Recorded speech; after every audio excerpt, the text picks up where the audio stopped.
Le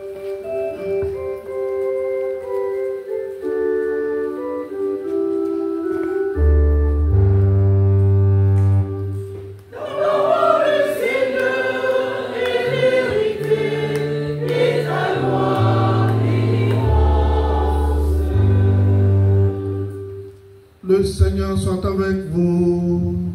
Et avec votre esprit. Évangile de Jésus-Christ selon Saint Luc. Gloire à toi, Seigneur. En ce temps-là, après son baptême, Jésus, rempli d'Esprit Saint, quitta les bords du Jourdain. Dans l'Esprit, il fut conduit à travers le désert où pendant 40 jours, il fut tenté par le diable. Il ne mangea rien durant ces jours-là. Et quand ce temps fut écoulé, il eut faim. Le diable lui dit alors, « Si tu es fils de Dieu, ordonne à cette pierre de devenir du pain. » Jésus répondit, « Il est écrit, l'homme ne vit pas seulement de pain. » Alors le diable l'emmena plus haut et lui montra en un instant tous les royaumes de la terre. Il lui dit, « Je te donnerai tout ce pouvoir et la gloire de ces royaumes, car cela m'a été remis et je le donne à qui je veux. Toi donc, si tu te prosternes devant moi, tu auras tout cela. » Jésus lui répondit, « Il est écrit, c'est devant le Seigneur ton Dieu que tu te prosterneras. À lui seul, tu rendras un culte. » Puis le diable le conduisit à Jérusalem.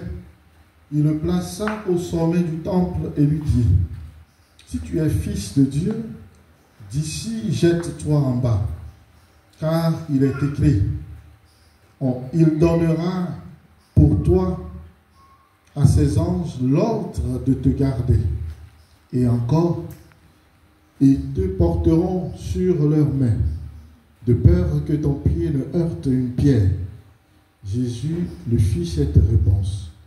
Il est dit, « Tu ne mettras pas à l'épreuve le Seigneur ton Dieu. » Ayant ainsi épuisé toutes les formes de tentation, le diable s'éloigna de Jésus jusqu'au moment fixé.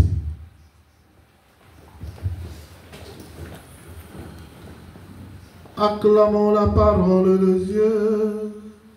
Louange à toi, Seigneur Jésus.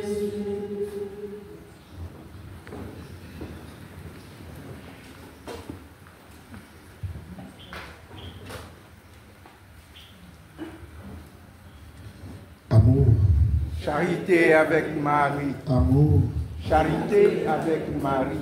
J'espère que vous avez bien commencé le carême, le temps de carême. Oui, Ou bien? Oui, mon père. D'accord.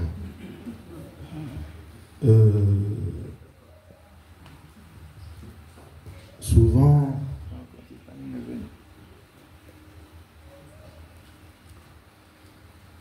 nous comparons ou bien nous donnons la forme d'autres pratiques au carême catholique. Je voudrais déjà commencer par là. Il y en a qui nous posent la question, comment rompre le jeûne, comment faire ci, comment faire ça. Le carême chrétien catholique n'est pas le ramadan. Voilà. Et déjà au début du temps de carême, chaque année, l'Église nous relève déjà les manières les moins bonnes de faire le carême et insiste sur ce qu'il faut faire réellement. Et le pape François a tout résumé en disant: mangez tout ce que vous voulez, parce que Dieu ne veut pas demeurer dans votre ventre, mais il veut demeurer dans votre cœur. Et alors je conclus en disant: le carême, c'est une affaire de cœur. C'est une affaire de cœur. Le moteur de la vie.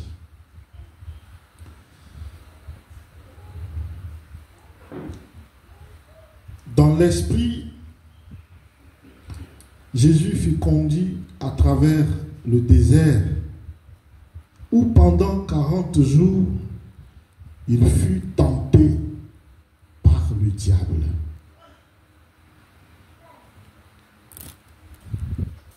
Ça donne un peu la nature du temps de carême. C'est un temps de combat, de lutte contre la tentation. Voilà. Jésus fut tenté par le diable. Quand on entend ce nom, ça crée quelque chose en nous, le diable. Et aujourd'hui, il y en a qui ne veulent plus croire à l'existence du diable. Il y en a. Mais il y en a aussi à côté qui veulent voir le diable partout. Ne pas croire à l'existence du diable, c'est un péché aussi. Mais voir aussi le diable partout et en toutes choses, c'est aussi un péché. Si tu vois le diable partout et en toutes choses, quelle place tu donnes maintenant à ton Dieu? Voilà.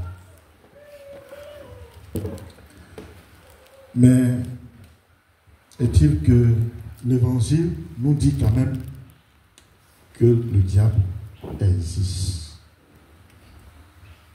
Et l'Évangile de ce jour nous le présente comme le tentateur, le corrupteur. Le tentateur et le corrupteur. Et à plusieurs reprises, les Saintes Écritures nous parlent de cet être en termes d'adversaire, d'ennemi. Et donc, ennemi à combattre. Jésus a dit: aimez vos ennemis. Mais le diable, c'est un ennemi à combattre. Ou bien vous voulez l'aimer?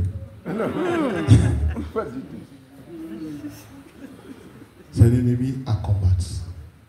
Mais pour le combattre, il faut d'abord connaître ses stratégies. Et nous basons sur la tentation de Jésus au désert. Nous pouvons facilement trouver les stratégies, les principales stratégies du diable dans nos vies. Et il faut savoir que le diable commence ses œuvres dans notre vie toujours en commençant nous présentant quelque chose d'alléchant, quelque chose qui attire, voilà, quelque chose qui nous plaît.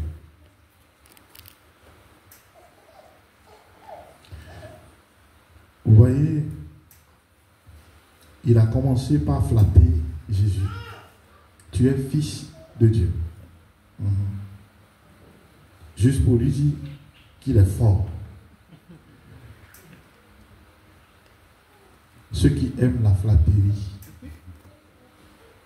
hein, c'est une porte ouverte pour le diable. Voilà. Ceux qui aiment qu'on leur dise ce qu'ils veulent. Une porte ouverte. Voilà. Ceux qui aiment la facilité. Une porte ouverte. Et donc, il propose toujours quelque chose qui est désirable. Toujours désirable. Attirant. Deuxième chose, il nous connaît au niveau de nos besoins. Hein, il scrute ta vie et il te rejoint dans ses besoins, dans tes besoins, j'allais dire. Nourriture, argent, pouvoir et tout ce qui va avec. Pour Jésus, en ce moment, l'évangile dit qu'il eut faim. Et voilà que le diable s'approche pour dire, si tu es fils de Dieu, transforme cette pierre en pain. Voilà. Vous vous rappelez pour Philippe et l'eunuque. L'eunuque disait, voilà, j'ai reçu la parole de Dieu, je comprends la parole de Dieu, voici l'eau, que me reste-t-il pour que je reçoive le baptême? Voilà, si Jésus changeait la pierre en pain, elle dit, ah, j'ai faim, voici le pain, que me reste-t-il? Je mange. Voilà. Le diable nous rejoint dans nos besoins. Alors, dans ces moments, il faut vraiment tenir fort. Il faut vraiment tenir fort. Quand nous ressentons certains besoins et quand nous sommes en difficulté pour avoir ou bien pour trouver solution à ces besoins, c'est là qu'il vient à nous.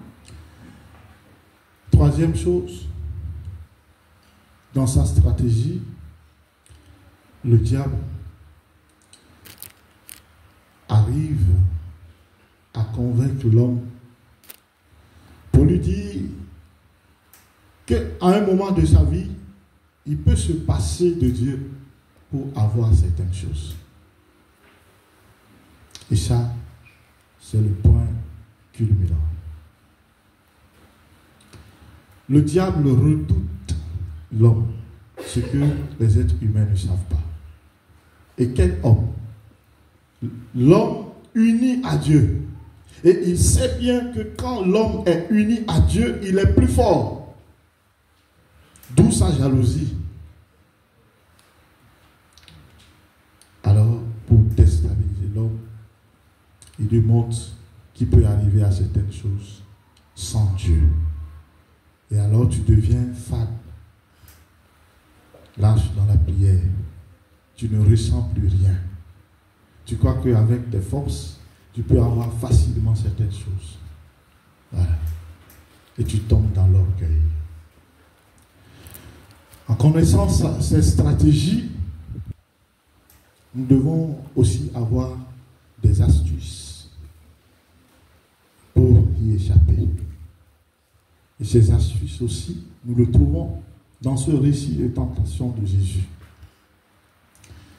Jésus, en face des propositions du diable, qu'est-ce qu'il a fait? D'abord, il ne lui a même pas laissé le temps d'aller plus loin. Ce qui signifie que l'homme doit toujours user de la promptitude à arrêter les œuvres du diable dans sa vie. Mais quand tu commences à prendre goût, ce serait difficile. Il faut tout de suite arrêter l'œuvre du diable dans ta vie. Première chose. Deuxième chose, il faut avoir et toujours développer un amour inconditionnel pour Dieu. Parce que là où on devient très faible, c'est quand le diable va te montrer que dans certaines situations, Dieu ne t'aime pas. Voilà. Et qu'il ne peut pas être avec toi dans toutes les situations. Voilà. Donc, il faut solidement développer cet amour inconditionnel pour Dieu. C'est-à-dire, tu n'aimes pas Dieu parce qu'il te fait telle ou telle chose, mais tu l'aimes pour ce qu'il est, Père. Voilà, un amour inconditionnel. Et la troisième chose qui surpasse tout, d'ailleurs, c'est ce que nous voyons encore chez Jésus. Prendre la parole de Dieu comme arme. Voilà. Et cela m'amène à faire une analyse comparative avec le test de la création, le récit de la création et le test d'aujourd'hui. Dieu avait donné sa parole à Adam et Ève. Et quand le diable a fait irruption dans leur vie, ils ont quand même parlé de cette parole. Le diable a repris la parole et l'a édulcorée pour leur rendre, pour leur servir. Et au lieu de continuer à croire en la parole de Dieu, ils ont finalement accepté la parole du diable. Et la désobéissance a été consommée. Voilà. Mais qu'est-ce que nous remarquons chez Jésus? Après toutes les propositions du diable, Jésus dit, il est écrit, il est dit. Et il donnait la parole de Dieu comme garde-fou. Voilà ce que tout homme, tout être humain doit pouvoir faire. Prendre la parole de Dieu comme arme de sa vie. Voilà. Mais nous devons savoir aussi que le diable, l'adversaire, l'ennemi dont il s'agit, il connaît la parole de Dieu. Il maîtrise la parole de Dieu. Seulement, il ne peut pas l'accepter. Il ne peut pas l'accepter. Mais il connaît. Et donc, toi, tu dois avoir plus d'expérience avec cette parole-là. Vous vous rappelez, Jésus disait, je vous donne ma parole. Cette parole est vérité. Et cette vérité vous rendra libre. Voilà le sens. Dans les tentations, dans les épreuves, il faut arriver à t'affirmer dans la parole de Dieu. Il faut arriver à te retrouver dans la parole de Dieu pour dire, Dieu dit. Et quand Dieu dit dans ta vie, c'est qu'il va l'accomplir. Voilà. Ce que sa bouche dit, sa main l'accomplit. Voilà. On ne doit pas se passer de la parole de Dieu. Quand tu le fais, tu es mort. Tu es mort. Alors, devenons, comme Saint Paul le dit, des serviteurs de la parole de Dieu. Des bons serviteurs de la parole de Dieu. Comme je l'ai dit au début, c'est un temps de combat pour nous, c'est un temps de lutte pour nous, mais une lutte qui se termine avec une victoire. Ça m'amène aussi à rentrer encore dans l'histoire du salut pour voir toutes les fois où il y a eu des accomplissements après 40 jours ou 40 ans. D'abord, les fils d'Israël. Ils ont traversé le désert pendant 40 ans. Et après cela, c'est la terre promise. Dans le désert, Moïse est allé sur le mont Sinaï. Il a passé 40 jours, 40 nuits. Et à son retour, son visage était illuminé. Illuminé. Voilà. Noé, 40 jours après le désert, après le déluge. Et alors, c'est un nouveau départ dans sa vie, dans la vie de sa progéniture. Voilà. Jonas a prêché la parole de Dieu au peuple de Ninive. Ils ont observé 40 jours de pénitence. Et après, c'est la gratification de Dieu dans leur vie. Élie, il a été chassé, poursuivi. Il a passé 40 jours. Et après ces 40 jours, Dieu s'est manifesté à lui à travers la brise légère. Et enfin Jésus, 40 jours, 40 nuits dans le désert. Et après, c'est la victoire sur Satan. Voilà. Si nous considérons aussi les jours